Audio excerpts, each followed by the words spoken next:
하나님 말씀을 보겠습니다. 하나님 말씀은 구약성경 시편 36편 1절에서 12절 말씀입니다. 구약성경 36편 1절에서 12절 말씀을 교독하도록 하겠습니다. 여호와의 종 다윗의 시 인도자를 따라 부르는 노래. 악인의 죄가 그의 마음속으로 이르기를 그의 눈에는 하나님을 두려워하는 빛이 없다 하니 그가 스스로 자랑하기를 자기의 죄악은 드러나지 아니하고 미워함을 받지도 아니하리라 함이로다. 그의 입에서 나오는 말은 죄악과 속임이라. 그는 지혜와 순행을 붙였도다. 그는 그의 침상에서 죄악을 꾀하며 스스로 악한 길에 서고 악을 거절하지 아니하는도다. 여호와여, 주의 인자심이 하늘에 있고 주의 진실하심이 공중에 사무쳤으며 주의 의는 하나님의 산들과 같고 주의 심판은 큰 바다와 같으니이다. 여호와여, 주는 사람과 짐승을 구하여 주시나이다. 하나님이여, 주의 인자심이 어찌 그리 보배로우신지요. 사람들이 주의 날개 그늘 아래에 피하나이다. 그들이 주의 집에 있는 살진 것으로 풍족할 것이라. 주께서 주의 복락의 강물을 마시게 하시리이다. 진실로 생명의 원천이 주께 있사오니 주의 빛 안에서 우리가 빛을 보리이다. 주를 아는 자들에게 주의 인자하심을 계속 베푸시며 마음이 정직한 자에게 주의 공의를 베푸소서. 교만한 자의 발이 내게 이르지 못하게 하시며 악인들의 손이 나를 쫓아내지 못하게 하소서. 악을 행하는 자들이 거기서 넘어졌으니 엎드러지고 다시 일어날 수 없으리라. 아멘. 선과 악의 기준이 무엇이라고 생각하십니까? 사람들은 윤리적이고 도덕적인 기준을 가지고 선과 악을 나누기도 합니다. 또한 이 법을 기준으로 선과 악을 나누기도 합니다. 그런데 이 사람들이 세운 기준은 도덕과 윤리를 비롯하여 법에 이르기까지 공통점이 있는데 그것은 개인과 사회에 이익이 되는가 되지 않는가가 그 기준이라는 것입니다. 그리고 개인의 그보다는 사회의 이익에 더 많은 비중을 두고 있다는 것입니다. 저는 이제 미국을 좀 좋아하지 않는데 미국은 철저히 자국 중심이기 때문입니다. 물론 미국뿐 아니라 대부분의 선진국들이 자국의 이익을 추구하거나 아니면 조금 확대하면은 이 자기들과 업계를 나란히 할 수 있는 그런 나라들의 이익을 자기들의 어떤 기준으로 규정을 하고 있다는 것입니다. 예를 들면은 지구의 온난화를 막기 위해서 많은 제도와 법규를 만드는 것이 있는데 이것을 보면 선진국들이 지구 온난화를 막기 위해서 많은 제도와 법규를 만드는 것처럼 보입니다. 그리고 이 나라들이 엄청난 힘을 기울이는 것처럼 보여지기도 합니다. 그러나 이것은 핑계로 자기들을 추구해오는 나라들이 그 자신들이 세운 그 벽에 부딪혀서 더 발전하지 못하게 하는데 숨은 의도가 있다는 것입니다. 모두가 함께 잘 먹고 잘 살도록 하면 되는데 만약 그렇게 되면 내 몫을 빼앗긴다고 생각하기 때문에 이런 행동을 하고 있는 것입니다. 악이라는 것은 이 어려움에 있는 사람이 그 어려움에서 나올 수 없도록 여러 가지 장치를 만드는 것입니다. 직접 총을 쏘고 미사일을 쏘는 것만이 아닌 것입니다. 우리는 이 악을 눈에 보이는 것만을 가지고 평가할 수가 없는 것입니다. 물론 눈앞에 이 악이 벌어진다 그러면 그 사람들은 현행범이고 당연히 악입니다. 그런데 이 눈에 보이지 않게 벌어지는 악은 꼭 집어서 악이라는 단서는 없습니다. 그러나 그 소리 인하여 많은 사람들이 피해를 보고 있다는 것입니다. 사람들이 이처럼 악을 추구하는 것은 자신의 이익을 위해서입니다. 선과 악의 기준이 자기가 속한 사회에 이익이 있는가 없는가로 정해진다라고 말씀을 드렸습니다.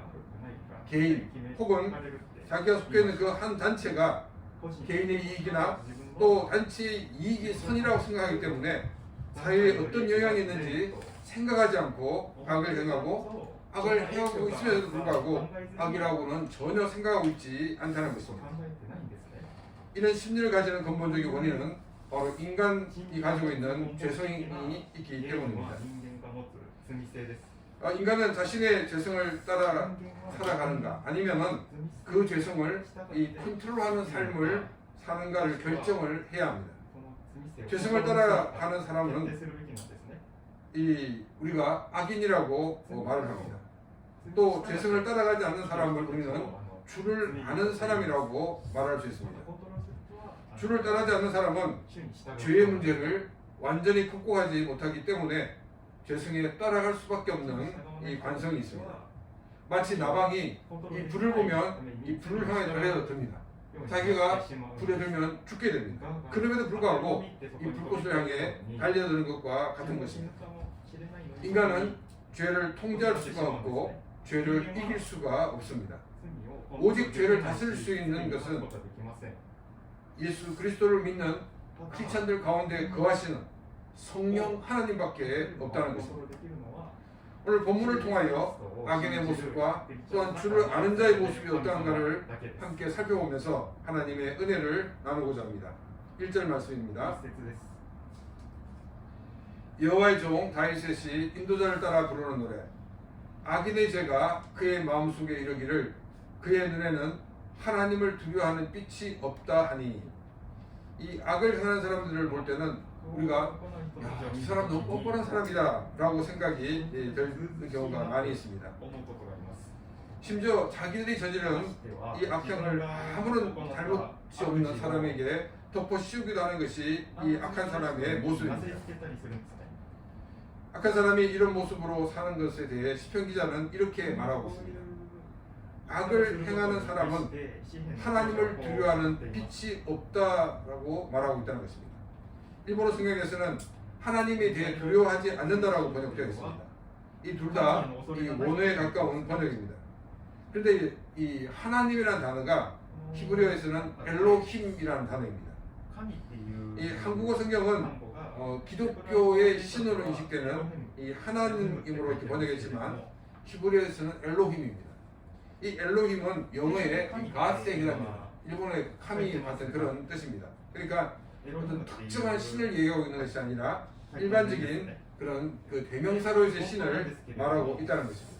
그래서 이 엘로힘이 누구를 말하는지 정확하게 구분하기가 쉽지 않습니다.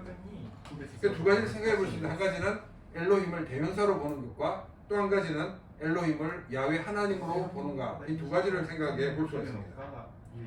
먼저 이 엘로힘을 그냥 일반적인 신으로 볼 경우에는 신의 존재를 인정하는 사람들은 신의 존재를 인정하지 않은 사람보다도 악을 덜 행한다 라고 우리가 설명할 수가 있습니다. 그런데 이 엘로힘이 성경에서 말하는 이 야훼 하나님으로 이해할 경우에는 이 하나님의 존재를 믿지 않는 사람들 물론이고 또한 야훼를 알지 못하는 사람들이 이 야훼 하나님을 아는 사람보다 더 많은 악을 행할 수 있다는 것을 우리에게 알려주고 있습니다. 성경에 나오는 이세벨이라는 왕후가 있습니다. 이 이세벨은 자기 그 모국의 신인 바알과 아세라를 이 전하는 선교사의 사명을 가지고 이스라엘로 시집을 왔습니다. 그래서 이스라엘이 왕으로 있을 때는 이스라엘이 영적으로 굉장히 피폐한 시간을 보내게 되었습니다. 어느 날 남편을 보니까 남편이 굉장히 근심에 빠져 있는데, 그래서 이세벨이 물어봅니다. 아니 무엇 때문에 이렇게 근심에 빠졌냐고. 그러니까 이 아합은 뭐라고 얘기하냐면, 내가 정말 이렇게 마음에 드는 땅이 있는데 그 마음에 드는 땅을 사서 나의 정원으로 만들면 참 좋을 텐데 그 땅 주인이 나의 땅을 팔지 않는다고 이렇게 이야기를 하였습니다. 이 이세벨은 당장 그 땅 주인을 죽이고 그 땅을 빼앗아서 아합에게 주었습니다.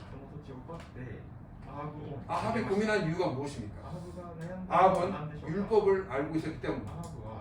율법 안에서는 조상 대대로 내려온 땅은 자기가 함부로 할 수 없다는 것 같은 규율이 있었습니다. 그래서 아합은 그 사람이 주지 않으면 빼앗을 수 없다는 것을 알고 있었습니다. 그런데 이 이세벨은 내가 왕인데 또 우리 남편이 왕인데 뭐 어때? 하고 그 사람을 죽이고 그 땅을 빼앗았다는 것입니다. 이것 통해 우리가 알 수 있는 것은 뭐냐면 바알과 아세라의 종교는 윤리적이고 도덕적인 면이 없는 종교라는 것을 알 수가 있습니다. 이 이스라엘은 땅을 구입하기 위해서 그 사람과 협상할 시도도 없었다는 것입니다. 많은 종교에서 신을 섬기는 이유는 바로 자기의 이익을 위해서 그 신을 섬깁니다. 그 이익을 위해서 악을 행하면서도 전혀 죄의식을 느끼지를 못합니다. 자기의 이익을 위해서 악을 행하면서도 신이여 나를 지켜주옵소서라고 기도하는 것이 그 종교의 모습입니다. 이러한 상황을 볼 때 이 엘로힘은 일반적인 신이라는 그런 개념이 아니라 바로 야훼 하나님으로 보는 것이 더 정확하다라고 말할 수가 있습니다. 하나님에 대한 믿음이 깊어지면 깊어질수록 더 성숙한 사람이 되어져 갑니다. 이 성숙한 크리스찬이라는 것은 도덕적이고 윤리적인 사람의 한계를 넘어선 사람입니다. 보기에는 부족하여도 윤리적으로 도덕적으로 사람이 해결하지 못한 죄가 용서함을 받았기 때문입니다. 또한 인간의 의지로 컨트롤이 되지 않는 이 죄성이 성령 하나님을 통해서 통제가 되고 있기 때문입니다. 무엇보다 성령 하나님이 거하시는 존재이기 때문에 그 존재의 가치가 전혀 다르다는 것입니다. 게다가 우리 속에서 일하시는 이 성령님의 역사로 말미암아 우리는 성령의 열매를 맺는 삶을 살게 되는 것입니다. 예수 그리스도가 없는 인생은 종교를 가지고 있다 하더라도 종교를 가지는 이유가 잘 먹고 잘 살기 위한 것이 전부입니다. 그래서 악을 행해도 전혀 죄의식을 가지지 못하고 악을 행하는 것입니다. 영화에 나오는 이 마피아 보스를 보게 되면 늘 이렇게 가톨릭 교회 가서 미사를 드리는 그런 장면이 자주 나옵니다. 아마도 이 남미나 또 이제 유럽에 있는 그런 나라들 가운데 그런 그 마피아들이 많기 때문에 그렇지 않나 생각하는데, 만일 이 마피아 보스가 예수 그리스도를 알았다 그러면 그는 자기의 조직을 해산하였을 것입니다. 그러나 예수 그리스도를 모르기 때문에 교회에 나가고 또 예배를 드리는 가운데 또 헌금도 많이 하는 가운데 그 악에서 나오지를 못하고 있다는 것입니다. 하나님을 두려워하는 사람이 되어야 합니다. 하나님을 두려워하지 않을 때 우리는 자신의 이익을 위해 악을 행하게 됩니다. 또 자신을 정당화하면서 악을 행하게 됩니다. 오직 하나님을 두려워하는 자만이 믿음으로 죄를 이기고 승리하여 악을 행하지 않게 되는 것입니다. 예수 그리스도를 알고 죄 용서를 받고 죄를 이기고 승리하는 그런 귀한 삶이 되시기를 바랍니다. 2절 말씀입니다. 그가 스스로 자랑하기를 자기의 죄악은 드러나지 아니하고 미움을 받지도 아니하리라 함이로다. 이 악을 행하는 사람들은 자신이 행하는 것이 이 사회적인 잣대로 볼 때 악이라는 것을 알고 있습니다. 그럼에도 당당하게 악을 행할 수 있는 것은 자신이 행한 이 악을 감출 수가 있다는 확신이 있기 때문입니다. 이 한국에서 이 검찰 개혁에 대해서 이야기를 많이 하고 있습니다. 그 이유가 뭐냐면 이 검사들이 많은 문제가 드러나기 때문입니다. 검사와 관계되는 그 사람들이 분명히 죄가 있는데 모든 사람이 다 죄라고 이렇게 인정하는 것임에도 불구하고 기소를 하지 않게 됩니다. 그 기소가 되지 않기 때문에 죄가 안 되는 거예요. 또 사회적 여론 때문에 기소가 됩니다. 그런데 이 재판하는 과정에 이 검사가 어떻게 하냐면 피고가 불량을 싹 빼버리고 유리한 것만 이렇게 제출합니다. 그럼 그것을 보는 판사는 이 무죄를 줄 수밖에 없도록 만든다는 것입니다. 그래서 특별히 검사 출신자들이 악을 두려움 없이 이 당당하게 행하는 것을 보게 됩니다. 왜냐하면 검찰들이 자기 편을 내서 일을 해줄 것을 믿고 있기 때문입니다. 그러나 죄악은 드러납니다. 그 죄악이 드러나게 되면 이제까지 신뢰했던 모든 신뢰가 한순간에 무너져버리기 때문에 더 많은 미움을 받게 될 것입니다. 시간이 흘러서 내가 이 땅에서 사라진다 하더라도 나의 후손이 남아있습니다. 그리고 나와 같은 직종에서 일하는 사람들도 남아있게 됩니다. 양심이 있다면 나의 죄가 드러나 나의 후손들이 부끄러워할 것이고 또한 나의 지중해 일하는 사람들이 부끄러워할 것입니다. 근데 한편으로 생각해보면 아마 그 사람들은 전혀 부끄러워하지 않을 수도 있습니다. 그러나 그 사람들이 행한 그 악에 대해서 많은 사람들이 함께 죄라고 지적을 하고 손가락질을 하게 될 것입니다. 다시는 있어서는 안 되는 그런 직분이라 생각하고 사회에서 도태시키고 말 것입니다. 나의 죄가 드러나게 되면 어떻게 하게 된다 하는 그런 늘 생각을 하고 우리는 행동을 해야 됩니다. 죄는 결코 감출 수가 없습니다. 당장에는 붙지 않기 때문에 안심할 수 있습니다. 그러나 반드시 그 죄는 드러나게 됩니다. 우리는 늘 두려운 마음으로 죄를 멀리하고 하나님의 말씀을 붙들고 사는 그런 귀한 삶이 되시기를 바랍니다. 3절입니다. 그의 입에서 나오는 말은 죄악과 속입니다. 그는 지혜와 선행을 그쳤도다. 이 악한 사람의 특징은 뭐냐면 거짓말을 잘합니다. 이 악한 사람이 악한 이 모습으로 또 악한 말투로 다른 사람이 접근한다고 하면 아마도 다 도망가고 아무도 남지 않을 것입니다. 그래서 거짓말로 사람을 믿게 하고 또 그 사람에게 악을 행합니다. 사기를 당한 사람은 자기의 모든 것을 읽고 난 다음에야 내가 그 사람의 거짓말에 속았다라고 알게 됩니다. 좀 이제 심한 사람은 자기가 사기를 당했음에도 불구하고 절대 그 사람은 나 사기 사람이 아니라고 이렇게 말하는 사람들도 있습니다. 목사들도 사기를 당합니다. 근데 이제 목사가 사기를 당하는, 아니 목사뿐 아니라 모든 사람들이 사기를 당하는 이유는 뭐냐면 두 가지 타입 중 한 가지이기 때문입니다. 한 가지는 너무 순진합니다. 그래서 세상 물정을 아무도 모르는 그런 가운데 있기 때문에 이 사기를 당하는 경우가 있습니다. 또 한 가지는 너무 욕심이 많습니다. 그래서 이 욕심 때문에 좌우가 보이지 않는 거예요. 그래서 사기를 당할 그런 가능성이 높아지는 것입니다. 예수님이 우리에게 하신 말씀이 있습니다. 너희는 뱀처럼 지혜롭고 비둘기처럼 순결하라고 말씀하고 있습니다. 우리가 비둘기처럼 순결하다는 것은 바보처럼 다 속아 넘어가는 것을 말하고 있지 않습니다. 우리는 지혜로워야 합니다.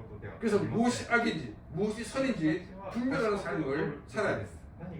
그래서 우리가 이 세상의 거짓에 속지 않고 믿음으로 살며 믿음으로 승리하는 그런 귀한 삶이 되시기를 바랍니다. 4절 말씀입니다. 그는 그의 침상에서 죄악을 꾀하며 스스로 악한 길에 서고 악을 거절하지 아니하는도다. 여기 침상에서 죄악을 꾀한다는 것은 성적인 죄를 말하고 있는 것이 아닙니다. 이 악인이 악을 행하기 위해 얼마나 열심인가를 보여주고 있는 말씀입니다. 어느 정도 열심이냐면 이 잠자리에 누워서도 악을 계획하고 있다는 것입니다.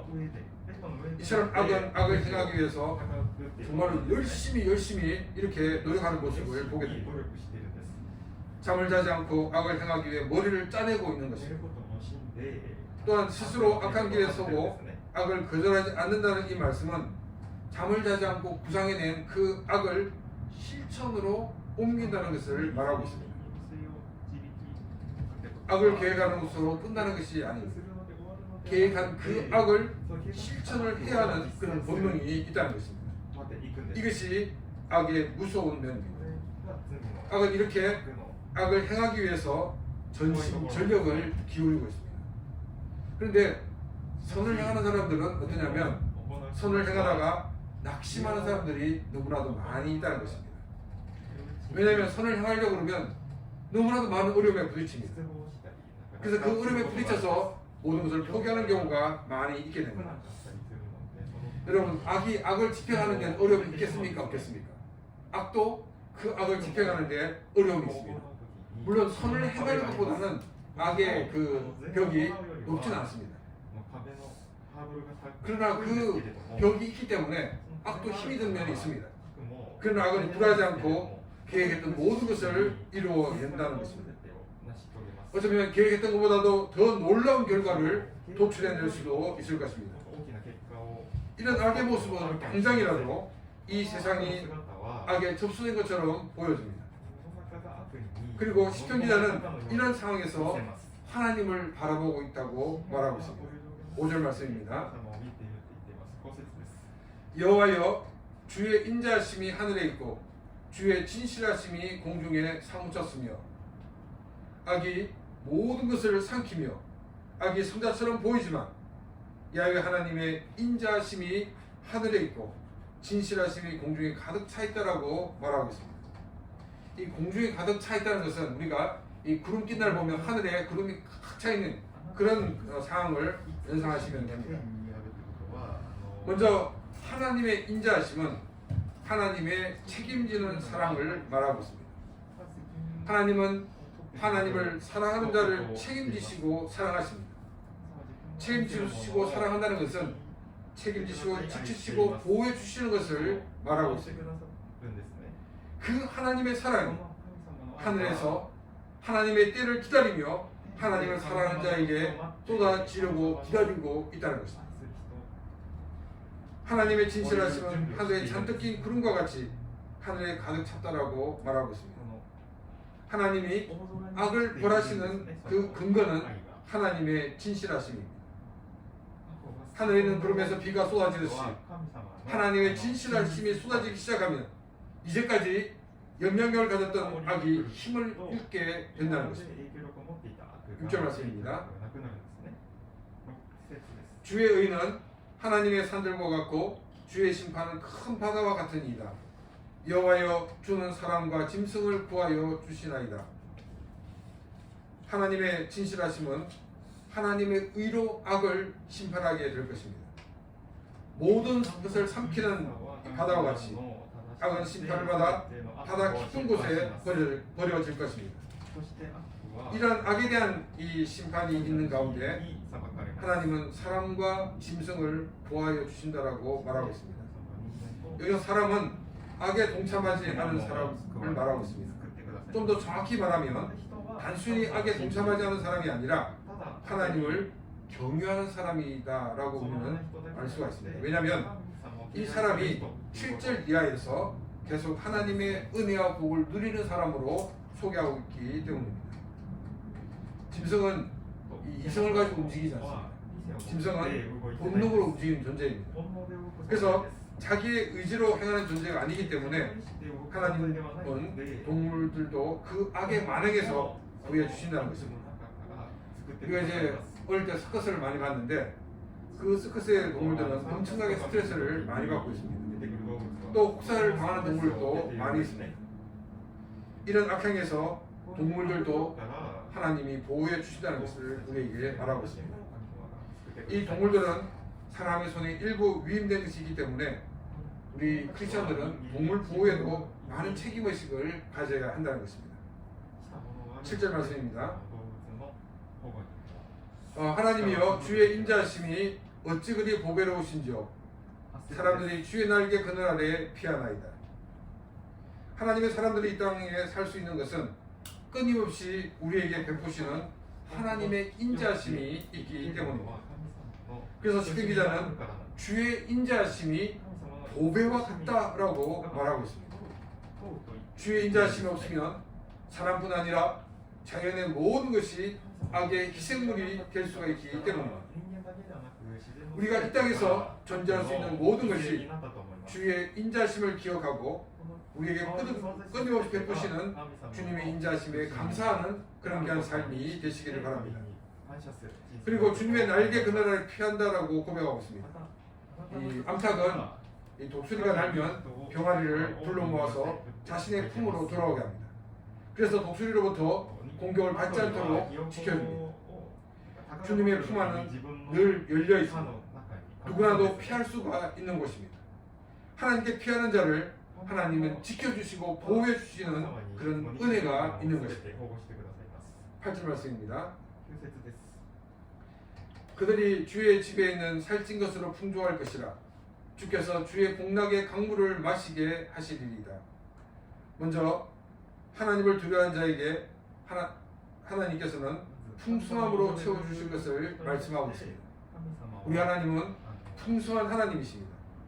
이 풍성한 하나님은 하나님 백성인 우리가 풍성한 삶을 살기를 원하고 계십니다.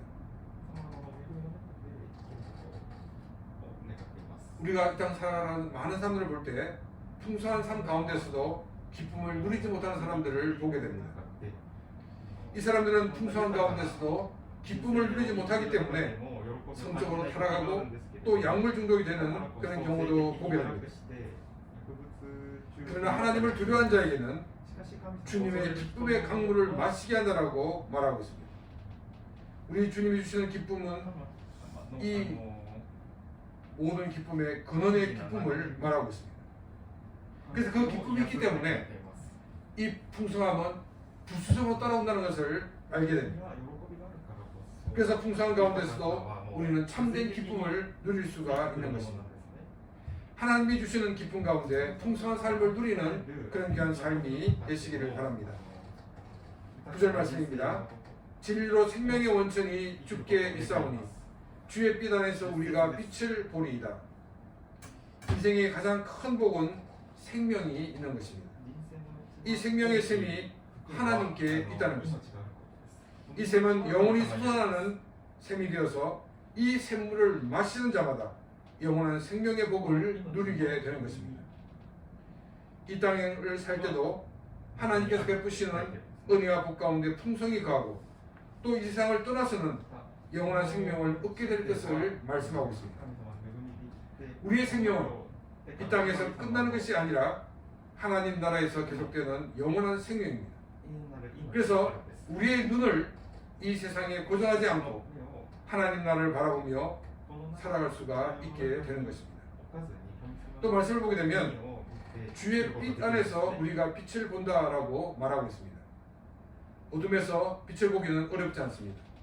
꼭 빛을 바라보지 않고 있지 않아도 빛이 비치고 있다는 것을 알 수가 있습니다. 그래서 밤에는 이 성령불, 이 불빛도 주위를 환하게 비춰줍니다. 이처럼 어두운 가운데서는 성령불도 주위를 환하게 비치고 있지만 빛 가운데서 볼 수 있는 빛은 지금 비치고 있는 빛보다도 더 엄청난 빛을 발하고 있는 것임을 우리는 알 수 있습니다. 지금 말씀에 나와 있는 이 비추는 이 빛은 하나님의 은혜를 말하고 있습니다. 하나님께서 베푸시는 그 은혜 가운데서 우리에게 은혜를 베풀어 주시는 그 빛의 본질이신 우리 하나님을 만나게 되는 것을 말하고 있습니다. 하나님 백성에게 제일 큰 영광은 바로 영광의 하나님을 만나는 것입니다. 이 영광의 하나님이 우리를 찾아오시는 사건이 예수 그리스도가 인간으로 오신 것입니다. 예수님은 사람들 가운데 함께 계셨고 그들과 함께 즐거운 시간을 가졌습니다. 이 모습은 장차 우리가 하나님 나라에서 누리게 되는 것을 조금 보여주고 있는 것 뿐입니다. 십자가에서 죽으시고 부활하시고 승천하신 예수님은 이제 성령님을 우리에게 보내셔서 성령님을 통하여 우리와 함께하고 계십니다. 우리 크리스천들은 하나님의 빛 안에서 그 빛의 본질인 우리 주님을 늘 만나고 있다는 것입니다. 10절 말씀입니다. 주를 아는 자들에게 주의 인자심을 계속 베푸시며 마음이 정직한 자에게 주의 공의를 베푸소서. 시편 기자의 선과 악의 기준은 자신의 공동체에 유익이 있는가 아닌가가 아니었습니다. 시편 기자의 선과 악의 기준은 주를 알고 있는가 모르고 있는가입니다. 아무리 착해도 주님을 모르면 그 사람은 악에 서 있는 것입니다. 왜냐하면 첫 번째로 그들은 죄의 문제를 해결하지 못하기 때문입니다. 두 번째는 죄를 컨트롤할 수 없기 때문입니다. 그래서 죄를 지을 수밖에 없는 존재라는 것입니다. 시편 기자는 10절에서 선한 자, 즉 주를 아는 자를 위해 기도하고 있고 11절과 12절에서는 악한 자에게서 승리를 위해 기도하고 있습니다. 먼저 주를 아는 자에게 주님의 인자심을 계속 베풀어 달라고 기도하고 있습니다. 하나님의 인자심이 우리에게 임하지 않으면 우리는 언제 죄를 향해 나갈지 우리는 알 수 없습니다. 하나님 없이 도덕적으로 윤리적으로 살 수 있다고 생각하는 그 순간 그 자리는 죄를 짓는 자리로 떨어지는 자리라는 것입니다. 우리에게 하나님의 은혜가 계속 임해야 됩니다. 기도할 때마다 하나님의 인자심이 나에게 계속 임하도록 기도하시기 바랍니다. 기도할 때마다 하나님의 인자심이 나의 가정에 계속 임할 수 있도록 기도하시기 바랍니다. 기도할 때마다 하나님의 인자심이 나의 가족 한 사람 한 사람에게 임하게 해달라고 계속 기도하시기를 바랍니다. 그리고 여러분들이 사랑하는 사람의 이름을 부르면서 하나님 그들에게 하나님의 인자심이 계속 머물게 해달라고 기도하시기 바랍니다. 또 시편 기자는 정직한 자에게 주의 공의를 베풀어 달라고 기도하고 있습니다. 이 정직한 자는 윤리적으로 도덕적으로 정직한 사람이 아니라 하나님을 섬기는 사람을 말하고 있습니다. 이 사람에게 하나님의 공의가 임하기를 기도하고 있습니다. 악인의 계획대로 이루어지지 않게 해달라고 기도하고 있습니다. 하나님이 개입해 주시고 하나님이 이 모든 문제를 해결해 달라고 기도하고 있는 것입니다. 11절과 12절입니다. 교만한 자의 발이 내게 이르지 못하게 하시며 악인들의 손이 나를 쫓아내지 못하게 하소서. 악을 행하는 자들이 거기서 넘어졌으니 엎드러지고 다시 일어날 수 없으리이다. 교만한 자는 하나님을 섬기지 않는 자들을 말하고 있습니다. 왜냐하면 하나님을 섬기지 않는 그 자체가 교만입니다. 아니 겸손한 자를 보면 하나님을 섬길 수밖에 없다는 것입니다. 우리가 인간적으로 아무리 생각해도 이 사람은 겸손한 사람이야. 그런데 하나님을 믿지 않아. 하나님 앞에서는 교만이라는 것입니다. 악을 행하는 사람들이 나를 공격하지 못하게 해달라고 기도하고 있습니다. 또한 악한 사람들이 나를 쫓아내지 못하게 해달라고 기도하고 있습니다. 12절에서는 이 악을 행하는 자들이 넘어져서 다시 일어날 수 없게 해달라고 선포하고 있습니다. 악인은 내가 넘어지면 내가 일어나지 못하도록 나를 막 밟아버립니다. 그런데 우리는 이 모든 것을 하나님 손에 맡기라는 것입니다.